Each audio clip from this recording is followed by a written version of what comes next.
welcome to One Day at a Time. Thank you all for being here, and welcome to all the new subscribers. So thank you all and welcome you all. Today we're going to do a bit of a chat about scars from the past. How do we deal with trauma or things from our past not affecting our future or robbing ourselves our happiness from our future? This depends on what the scars are. If you've suffered abuse as a child, some scars are very hard to let go of because they're embedded into your psyche. These scars, you kind of have to navigate around to not let them control you, not let them fester inside you. It's not a matter of just letting go of the scars or the trauma that you've been dealt with, but it's important how you manage this, because with the trauma and the abuse that I'd suffered as a child and into my young adult years, there was very little that I could do in the way of family support because I had none. I was raising two small children by myself and had to learn to deal with the issues I was dealing with the trauma and stuff, but also to raise two healthy, happy children that didn't need a parent there, or the mother, I was a single parent, falling apart, trying to look after them. So I had to deal with what's happening. And it's a mindset. I had it in my mind that I was determined that my children were not going to suffer anything like I had suffered as a child. They weren't going to see me cry. In movies, they see me cry because I'm a bit of a sap. I cry in movies. I do that. But that's healthy. That's healthy. It's nothing to be ashamed of to show your emotions. It shows you're human. But if you're dealing with trauma or anything like that, it's important that kids don't see this. Well, not see all of it. You have to try to minimise what they see or minimise what they hear, because children are like sponges. They'll absorb everything, and your behaviour will rub off onto those children. So, like I said, as I grew up, I read a lot of books, understood the trauma I'd been through, how it affects your thinking, and I chose not to be a victim anymore, basically.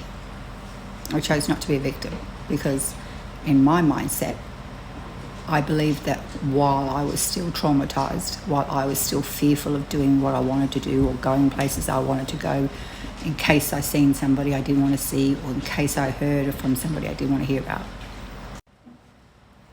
I was no longer going to be the victim because I did nothing wrong.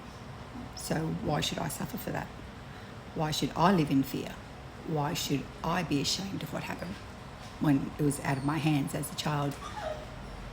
They were supposed to protect me and they didn't, so I no longer felt that I was a victim. I changed my whole thinking into I'm a survivor. I'm a survivor of what happened, and why I feel hurt or trauma or I cry because of what happened, they win. They still win. They're still abusing me. So then I drew the line. You don't get to do that anymore. I choose happiness. I choose not to let your abuse affect my life. This is a mindset. And it can be very hard to put your mindset in there, but it's determination. I had the children, as I said, that I was looking after at the time by myself, that had to be 100% control 100% of the time. And I was. The times I felt like I was going to crumble or I needed to have a break and have a bit of a cry, that's how I used to release. I've said before, I would put the children in front of the TV with some food and a kids show that they were watching, and then I would go into my room, shut the door. Sometimes I would sit behind the door because kids want to be with their mum, and sometimes if they can sense you're a little upset, then they want to be around you even more.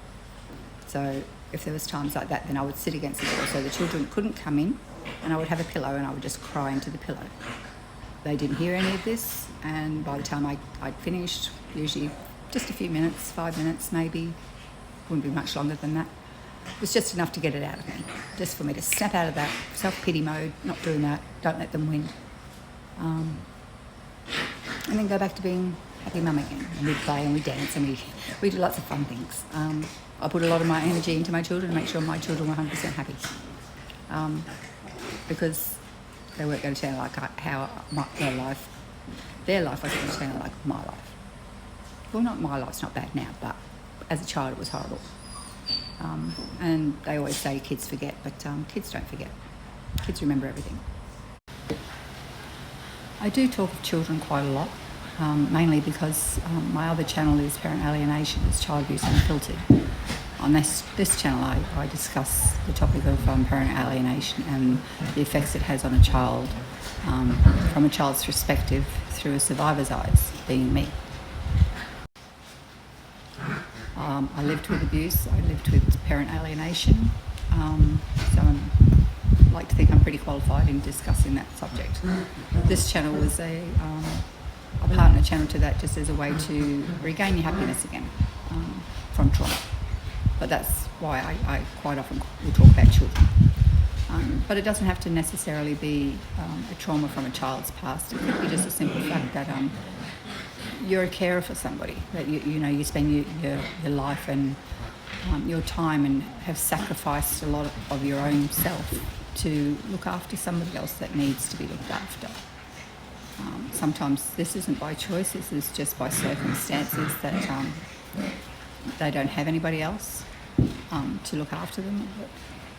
But I'd like, if someone's out there and they are a carer, I'm a carer as well. I care for someone with multiple disabilities, someone who deals in pain 24/7 a day. It's quite hard to watch and to go through that, but I'm strong for them. If I can make someone's day happier by just being there and helping, then it's worth it. But how do you cope once they're not here, once they've moved on or they've gone? That is a little bit of a struggle because, like I said, quite often these people sacrifice their lives, put their lives to a side to care for somebody or to look after somebody. And there's not a lot of people that are like that. I've got some stories of some older people that I know that are beautiful people. And their family put them in a home. Put them in a home because they put them in the too hard basket to look after. Now, I'm not saying everybody needs to be put their hands up to look after somebody that's in age, that's older or that's aged. But if your family, I think you should give back. That's kind of how I feel. But of course, unless there's a reason why you don't want to look after a family member, and there are reasons. I know myself personally, I would gladly look after my mother. I get so much joy when she comes to visit me and I get to pamper her and love seeing her smile. I just love that. I love that. But as for the person who calls themselves my father, that's a different story. That one I won't be helping. There are reasons, and I'm sure other people have reasons too. If someone's caused too much hurt, then that's totally fair that you don't feel like looking after them in their aged care or in their older time or in their need. If they obviously didn't look after you in your time of need, then that's fair call. That's fair call. No one should be forced to look after somebody they don't want to. I have heard stories, and I've known some beautiful older people. One got put into a home because they wanted to go on holidays. And then one got put into the home because they put him into the too hard basket to look after. And then they wouldn't tell anybody where he was. He had some really close friends and some close people that used to go over there and look after him or look out for him. But then they kept it a secret. Like, why keep it a secret? There's people like that out there too. The people that, in my mind, think that their parents have worked hard all their lives to get houses and property and stuff like that. Then they get old and can't look after themselves, so they put them in a home and take their stuff. There's people like that. We call them vultures or parasites. That's not on. That's not on. Regardless, if you don't like somebody or you have issues with somebody, you don't have that right to do that. You wash your hands clean of them, you walk away. That's the end of that. You don't have a right to be doing that to somebody. That's pretty horrid. And the people that do care for these older people or caring for someone who's in need or has a disability of some kind that needs to be looked after, that's a special person. And from the bottom of my heart, I personally want to thank you. I want to thank you, and I want you to believe in yourself that you're a special person to do what you've done. To sacrifice your own self and your own life to care for somebody else, that's remarkable. That takes true strength, true dignity, and a very, very special person to do that. The sadder thing is like when the person you've been caring for or looked after all this time has gone or has left, whatever circumstances it may be. You feel empty and you feel lost, and just probably a bit bewildered what to do next with your life, because like I said, they have sacrificed their whole life, their whole journey through their life to be this person to look out and care for somebody else. But I believe that somebody that's walking those shoes are a remarkable person to the next generation. To show somebody else how to care and how to nurture and to look after an old person or a person with a disability. That's a true tale to tell. As it says at the front of my video, don't ever be ashamed of the scars life left you with. I just put my eyes on because I'd like to read this to you. Don't ever be ashamed of the scars life has left you with. The scars mean the hurt and the wound has closed. It means you've conquered the pain, learnt the lesson, and grew stronger and moved forward. A scar is a tattoo of the triumph to be proud of. Don't allow your scars to hold you hostage. Don't allow them to make you live your life in fear. You can't make scars in your life disappear, but you can change the way you see them. You can start seeing your scars as a sign of strength, not pain. There's strength. For each trauma or scar that's been left on you, it's a show of strength of how far you've become to get to where you are today. It's something to hold your head up and be proud about. And I know there's days where it could feel glum and you could be a bit sad, but days like this I like to watch a happy movie. Don't watch sad stuff if you're feeling depressed. Only makes you sadder. Don't drink alcohol if you're depressed. That will make you sadder. When I get sad, I put on music or I watch a comedy. I force myself to laugh. Laughter is the best medicine. Laughter is good for the body, good for the soul. I have a strong faith. I'm not religious. I don't go to any particular church. I used to, but this church said that church is better than this church and that church over there is better than this church. So in my mind, there's one God. We all should be worshipping one God. There should be not this one better than that one, because it should be just the one. Or the universe, or spirit, whatever you feel. I have a strong faith that there's something out there looking after me, and it's been with me for my whole life. It protected me and sheltered me when I needed to be protected, and it gives me guidance through my life today.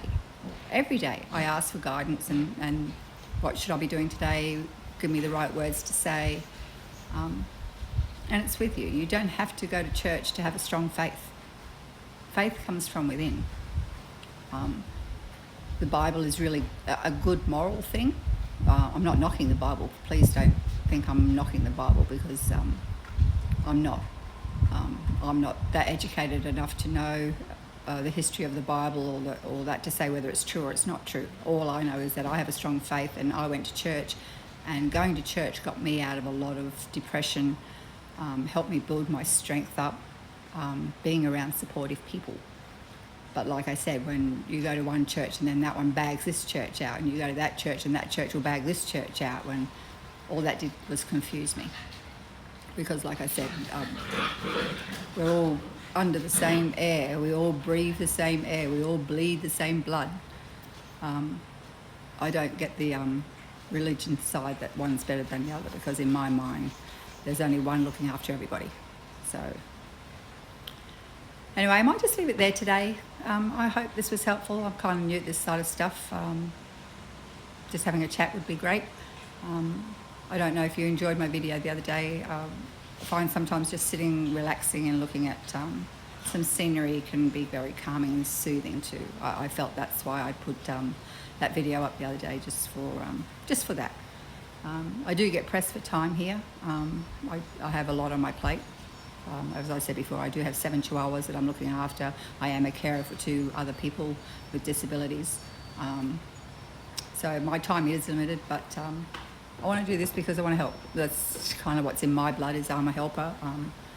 Always got told I had healing hands, and everybody used to come with me to talk. Now I'm on a platform. I'm here if you want to talk to me. Just put a question out there or something you'd like to talk about, a topic you'd like to discuss, any issues. Like I've said before, if I can help you, I will. If I can't, well, I'll let you know that too. But I'll do my best. Believe smiling every day. Just smile. You use more muscles frowning than you do smiling. Smiling is good exercise and it's good for the body. Even if sometimes you don't feel like smiling, just smile. Just smile. It's good. Or have a good chuckle. Even if you don't feel like it, have a good chuckle. Distract your mind. Don't let your mind control you. You control your mind. That's what I do anyway. I don't let things control me. No. Used to, but not anymore. All right, guys. Thank you for being here. And again, if you haven't liked and subscribed already, I'd welcome you to do so. We could become a little community and help each other out. You know, someone could write in about something that they're having an issue with, and I could discuss it and could help somebody else out. This is the chain reaction to helping, reaching out a helping hand. All right, guys. I'll catch you next time. Bye.